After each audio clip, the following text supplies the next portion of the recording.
Quick question, do you know how to drive out the demons that might be at the root of your dysfunction? So today we're continuing the Overcoming series.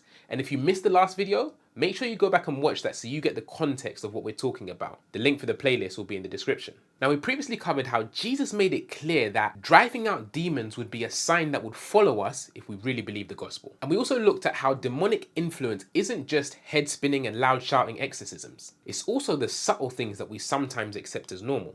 So how do you drive them out? Well, if you're looking to drive out demons and their influence, it's important you know where they hang out. Remember, we're engaged in an unseen war, so you have to know where the battle zone is. Where are your enemies setting up camp? What tactics are they known to use? Where have they set up landmines and traps that are designed to capture you? These are some of the things that are important in war, and they're also super significant when it comes to driving out demons. Now, before I lose you if you missed the last video, one of the things we covered is that a demon isn't just what we normally assume. Another way to put it, a demon or an evil spirit is an influence you can't see with your eyes that stops us from acting the way God designed us to. Again, it's an influence you can't see with your eyes that stops us from acting the way God designed us to. And we looked at the example in Matthew 9 of a man who was described as demon possessed and unable to speak. You see, if we knew this man, his inability to speak is something we might just boil down to being a disability. But the reality we see from this example is that his inability to speak was caused by demonic influence. So let's bring that in to make more sense of the war zone. Now, in figuring out where the enemy loves to attack and lay the most traps, it's all about control. It's all about taking ground in the places of greatest influence. And from what we see in the scriptures, going as far back as Eden, one of his primary targets has always been the mind.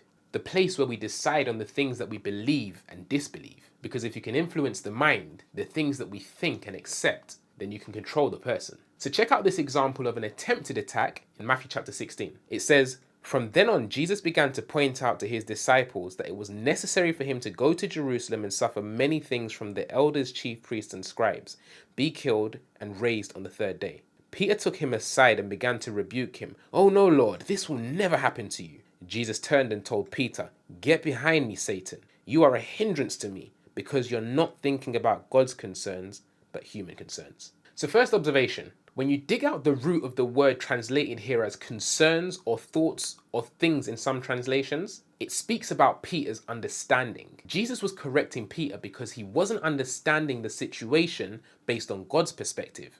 Instead, he accepted and spoke based on a human and earthly perspective, which in turn was different from God's. So based on what we covered in the previous video about evil being anything that falls short of God's design or perspective, then as well-meaning as Peter's defense when he refused to accept what Jesus was saying about the need to suffer, it wasn't aligned with God's perspective and plan. And so by definition, it was evil.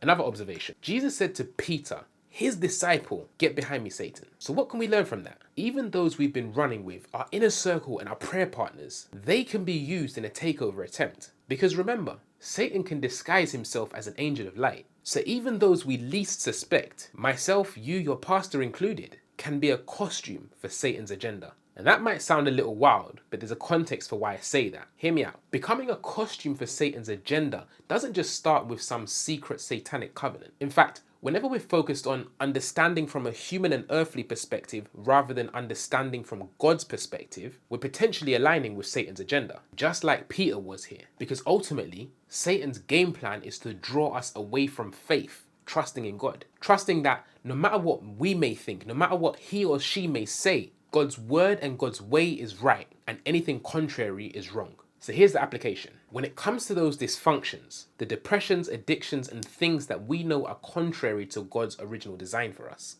ask yourself, number one, what are the underlying things that I believe about this thing? Do I believe this is just who I am? Do I believe this is something I'll never overcome? And even now, after all these years of dealing with this thing, do I really believe it's something that God can fix? Number two, who are the Peters in my situation? Who are the voices that are nursing my dysfunction by normalizing it rather than standing with me and bringing it to God in faith? Is it just the narrative in my own mind I need to deal with? Or are there also voices outside of me that I need to filter and stop accepting as truth? Number three, am I actively uprooting those lies in my mind and replacing them with truth? Check out 2 Corinthians 10, which emphasizes we destroy arguments and every lofty opinion raised against the knowledge of God and take every thought captive to obey Christ. That's every lofty opinion, every single thought that tries to be the thing that we believe more than we believe God. We shut those things down. We choose not to accept them as true, and instead, we believe what the King says. But how do you build an environment that helps you to win rather than keep on failing?